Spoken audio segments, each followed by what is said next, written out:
Assalamualaikum dan salam sejahtera. Selamat datang kembali ke Driven by Passion Motorsport, saluran yang membawakan kisah, perjuangan, dan semangat dunia perlombaan. Hari ini kita berada di Sachsenring, Jerman. Sebuah litar yang terkenal dengan seleko-seleko teknikal dan sering menguji keberanian setiap pelumba Moto3. Selepas kemenangan bersejarah sebelum ini, harapan penyokong begitu tinggi. Namun hujung minggu ini ternyata tidak semudah yang disangka. Hakim Danish memulakan hujung minggu dengan cabaran besar apabila terlibat dalam satu insiden semasa sesi praktis. Walaupun begitu, beliau menunjukkan semangat juang yang tinggi dengan bangkit semula, memperbaiki catatan masa dan berjaya melayakkan diri ke sesi Q2. Hari ini, dalam sesi kelayakan, Hakim berusaha sedaya upaya untuk mendapatkan kedudukan terbaik di petak permulaan. Namun persaingan Moto3 sangat sengit. Setiap perbezaan masa hanyalah beberapa per 10 saat. Hakim akhirnya tidak berjaya mendapatkan petak hadapan. Manakala, Brian Uriarte muncul pelumba terpantas dan meraih pole position bagi Grand Prix Jerman. Ini bermakna Hakim perlu bekerja lebih keras apabila lampu hijau menyala pada hari perlumbaan.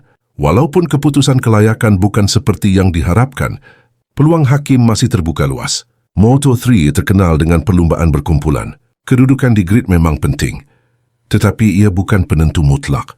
Kita sudah melihat Ty Martin smart sekali bagaimana pelumba bermula di tengah kelompok, tetapi mampu menamatkan perlumbaan di podium. Hakim sendiri pernah membuktikan bahawa beliau mempunyai kelajuan perlumbaan yang sangat baik, terutama apabila tayar mula mencapai suhu optimum dan rentak semakin konsisten. Apa yang diperlukan sekarang ialah permulaan yang bersih, mengelakkan sebarang insiden di selekoh pertama dan kekal bersama kumpulan hadapan. Jika strategi itu menjadi, peluang untuk mengutip mata besar masih terbuka. Pada pandangan kami, inilah ujian sebenar seorang pelumba.